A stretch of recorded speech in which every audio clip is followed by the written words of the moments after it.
Hey everybody, I am DJ Adam McCree, and I got a what does Peter Griffin say? Grinding my gears. Something really grinded my gears yesterday, and it really wasn't too much of a big thing or whatever. But it is not. It's something that every producer, every engineer goes through, and we're gonna talk about it. Is mixing and mastering. And it's not to say that I was really perturbed, because I actually did a video yesterday and it actually was received well on other people's Facebooks, where people ripped my video and put it on their Facebook page for their engineering sites or whatever. And then I did that. I streamed it first off, and then I put it on my YouTube channel. So in large, basically, the video did very, very well, and a lot of people actually liked it, but there's a few naysayers. I mean, it's always naysayers, and that's fine, because not everybody's the same. And that brings me to this point right here about mixing and mastering. Everybody does not feel the same about mixing and mastering. It's so many different opinions and theories. Nothing is really concrete. Now, people are gonna ask and probably gonna be like, "Oh man, I'm not even messing with him right now. I'm not messing with DJ Ab right now. He's on one right now." Think about it. If you think about music theory and music concepts in the past, genres change, and darn sure every artist is trying to deliver the same thing each and every time. I know we're in a time now where people feel like music, everybody's trying to copy each other, and that's mainly in hip hop or whatever. Which, in large, I can start another argument about that, because music's always been like that, regardless of what the genre is. So. Anyways, think about rock and roll. We're just gonna hop in the time machine real quick and go back to the 1950s and 60s and think about rock and roll. Around in the late 50s to early 60s, there was a few cats that came from the UK, and they was doing something massively different from what we was doing in the United States. And they was adding distortion to their guitars. That birthed heavy metal. So heavy metal is different from rock and roll, for those who actually don't know that or knew that or whatever. If this is thought rock and roll was rock and roll. Rock and roll is supposed to be the big genre, and then heavy metal is one of the different subgenres, along with industrial and psychedelic rock and things of that nature. Yes, I do. That is my musical knowledge coming forth. But in general, those different musical concepts brought different things to engineering, and meaning that those musical theories were shattered upon making a new genre. So with that concept being said, music changes, so you really cannot say what is going to work and what cannot work, because it's going to be a matter of opinion. Now, there are certain concepts that really do work, and there were certain concepts as far as pressing up tapes and making vinyl and making CDs that you had to, for it to actually sound good on those different formats of music. That is not the same now that we're just doing digital music in general and streaming in general, because all engineers was talking about was, oh man, red book, blue book, yellow book, pink book. Red book, blue book, and yellow book do exist. Those are different rules of mastering that you had to follow in order for you to get those formats correct and for your music to sound good and possibly sell. In theory. Now, in general, people, and I'm talking about people that probably don't participate in the music as dabbled, much like how artists and music producers and engineers do, only care about the results and only care about and in general think that louder is better. It's just a theory, and that's why music is so loud now versus the 50s and 60s, 70s and 80s and 90s. So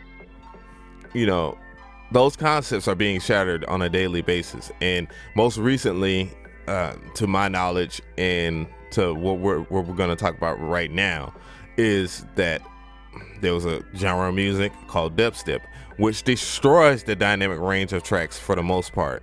And by destroying the the dynamic range of a mix or whatever, it causes a new genre, and it affects the bass. And when you destroy a bass, obviously when you add distortion, yet again, like how rock and roll, how heavy metal introduced distortion to the guitar, thus making a new genre. That genre, dubstep, has came aboard.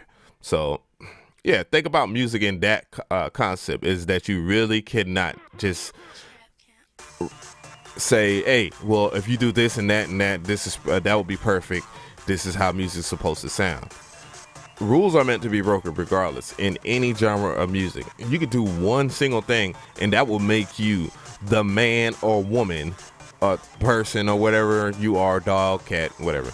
But that will make you that person to be that force to be reckoned with, just because you only did one simple concept. This is something I really didn't even want to share, because I feel that a lot of producers, a lot of music engineers, a lot of artists don't know that when you break one rule, it's just one rule, you change one thing, and it could be the most popular thing in the world. I mean, give or take that certain concepts do need somebody from another platform to actually take your style. But it's that is a new that's a different topic for another day, for you to actually be able to protect yourself from fraudulent ways. And a lot of artists aren't one of those people that just really take stuff, I mean, and then get away with it. I mean, the internet these days is like a safe haven for finding somebody who did what first and whatever. That's kind of the concept of this channel in general. We're at like almost 7 minutes. So, bear with me on that concept of mixing and mastering, for those who all that want to argue about this on a daily basis. And we was talking about LANDR in general. And what LANDR is an online mastering website, which all you do is you send a file, your song or whatever, or your beat, to them, and then they master it. Now, in large, a lot of people don't know the concept of mastering. We argue so hard on Facebook about this. So many people were saying whatever, and I just looked and I thought to myself, you know what? It's funny because and you don't want to throw credits in people's faces, because at the end of the day, my musical credits and the stuff that I've done in music is a blessing that I've been able to do that on the small scale that I've done it on. It is what it is. But however, I've been in practically every studio here in Atlanta and in California and in New York City. And not to mention, I got a degree in musical engineering. But does that mean that what I say is golden? No, it does not. It does not mean that. So therefore, what you're saying is not golden either, because music changes. Period. People are not the same. People are not going to do the exact same things, regardless. Especially engineers. There's not an engineer that I've worked with, especially in one and by the concept. I'm gonna just use how I look at music theory is by my favorite albums that have the best production. I coincidentally have the best production in music history to me, and that's The Blueprint by Jay-Z. Iron Man by Ozzy Osbourne. I mean, not by Ozzy Osbourne, by Black Sabbath. Black Sabbath, that album, period. Ozzy Osbourne's first album. Dang, I can't even think of I already said Outkast, Aquemini, and AT-Aliens. Yeah, AT-Aliens. Those, and I've actually had the honor of working with John Fry at Stankonia, which has the best concepts for music. He does what he feels. I said it yesterday when I was doing the stream, as far as using specific concepts for music to actually get a congruent mix, and that's not even that's an arbitrary term, congruent. That has something to do with math, but in general, I just try to get a concrete mix, and I go by basic rules. My basic aim for using certain compressors to achieve certain things, and that really is how in general is more important, is knowing how to use compressors and knowing how to use saturation, knowing what resonance is, and and other musical terms that are legit musical terms, and knowing how to use distortion, knowing when not to, because you could therefore you can actually use distortion for something and create something new.